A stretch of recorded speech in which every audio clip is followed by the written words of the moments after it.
बात को आज समझ जाओ। पूरी चर्च ध्यान से मेरी बात सुनो। अगर लंबा जीवन जीना है, जय में जीना है, तो ध्यान से एक बात सुनो। आपकी थियोलॉजी यानी आपकी परमेश्वर की पूरी समझ यीशु मसीह से आनी चाहिए। Our theology should be based on the person of Jesus. If you want to live a long life, हमारी जो परमेश्वर के बारे में विचारधारा है वो यीशु पे निर्भर होनी चाहिए।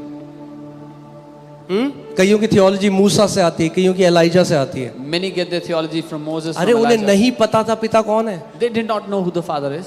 यीशु ने कहा मत्ती 11:27 में, Jesus said in Matthew 11:27. उसने कहा नहीं जानते, He said no one केवल knows. पुत्र जानता है पिता कैसा है। Only the son knows who और the केवल father is. पुत्र जिसको प्रकट करेगा वही जान सकता है पिता कैसा है। And only the son can reveal who the father is. सो अगर पिता को जानना है, उसके स्वभाव को जानना है, तो यीशु मसीह को सीखो। Read more about Jesus, not about demons. If you want to know the father, यीशु के बारे में और ज्यादा पढ़ें, दुष्ट आत्मा के बारे में नहीं। ओके, सो शैतान ये जो उसने मारा, The devil struck Job.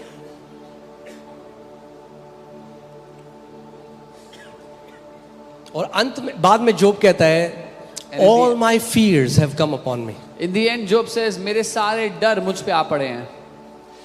जैसे विश्वास से आप परमेश्वर के साथ पार्टनरशिप करते हो और परमेश्वर से कुछ भी ग्रहण कर सकते हो, वैसे ही डर से आप शैतान को अनुमति दे देते हो। Just as by faith you allow God, you give permission to God. मैं आज आपको सिखा, ध्यान से सुनना कि क्यों परमेश्वर को अलाउ करना पड़ा शैतान को। By fear you allow the devil. Now I'll teach you how God had to allow the devil. क्योंकि जोब ने अलाउ किया पहले। Because first Job allowed.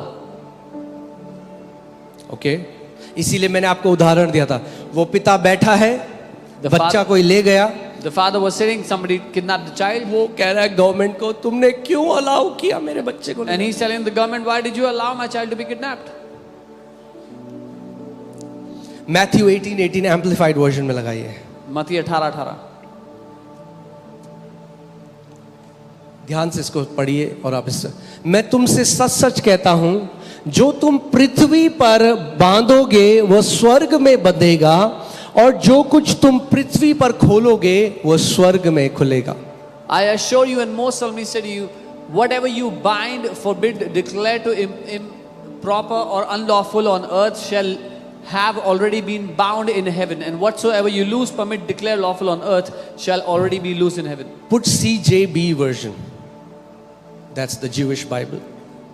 Okay, यहां पे देखो क्या लिखा है। Yes, I tell you people, कौन बोल रहा है? यीशु मसीह बोल रहा है। I tell you people that whatever you prohibit on earth will be prohibited in heaven, and whatever you permit on earth will be permitted on heaven. हाँ, मैं तुम लोगों से कहता हूं कि जो कुछ तुम पृथ्वी पर अनुमति दोगे वो स्वर्ग में अनुमति दिया जाएगा, और जो कुछ तुम पृथ्वी पर रोक दोगे वो स्वर्ग में भी रोक दिया जाएगा। अब इसको एम्पलीफाइड में लगाइए। I want to tell you what this verse really means.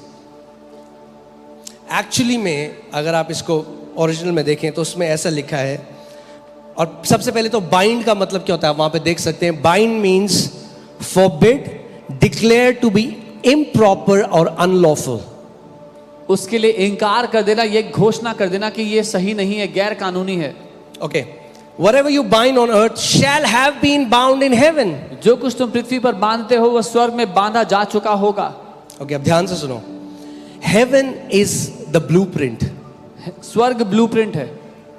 Okay, our job is to simply look at the blueprint and partner with God and enforce it on earth. हमारा काम है उस ब्लूप्रिंट को देखकर परमेश्वर के साथ सहभागी होकर पृथ्वी पे उसको लागू करना।